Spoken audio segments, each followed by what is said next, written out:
Today we will see how to create rates in FrontDesk Master. In order to create a rate, you have to go to Setup, Rates, and here you can add different rates, multiple rates actually.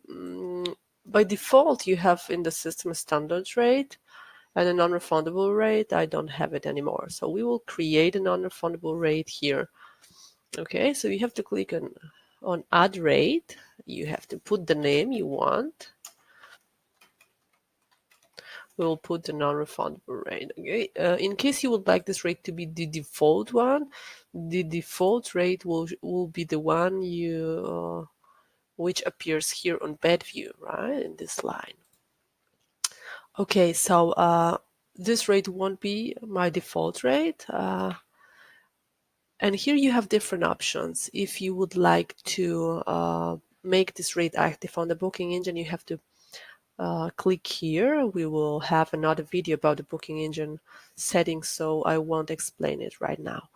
Okay, so here you can choose the high weekdays, right? We don't choose all of them. We choose only the days which should have a different price, a weekend, for example. Okay, so let's say our weekend will be Friday and Saturday.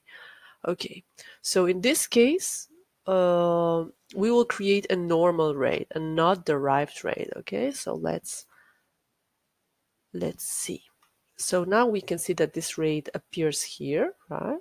And if we go to setup and prices, we have another video about the prices. We will see the standard rate. I have already a price for the standard rate and the non-refundable one, where we can put the price as well here, right, and save it. So in case of the normal rate, we put the price this way, right? Numbers manually. Okay, but you can also create a non-refundable derived rate or any other. Not has to be non-refundable, right? So let's say I will create a website rate which will be derived. Okay, it will be derived, and it will be derived based on my standard rate. It will be always, for example, 10% less. You can make it higher. You can make it, for example, a few euros less or a few euros higher. It's up to you. But in my case, it will be 10% less. Okay. And here we have derived also restriction option. It means that if I put any restriction to my standard rate, it will be automatically copied to my website rate. Okay. So if I don't check it, it won't be.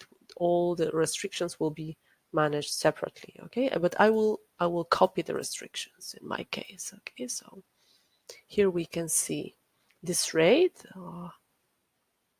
10% less. Okay, so when I go to prices again, I will see that my prices are calculated automatically 10% less. And if I change a price here, right, we can see that the price changes also here. And now we will see the restriction issue. Okay, so we will go to prices here in the calendar, because the restrictions, we need to set them up in the calendar. Well, let's go to our website, and here we can choose, for example, minimum stay. Okay, let's say minimum stay, but it also will work for other restrictions. So we'll have this standard price, the parent rate, and we have the child rate website, right? So we will put the minimum stay here, for example, and here, and we can see that it's copied to my rate, right? If we don't check the box, it won't be copied. Okay, so that is how it works. Thank you.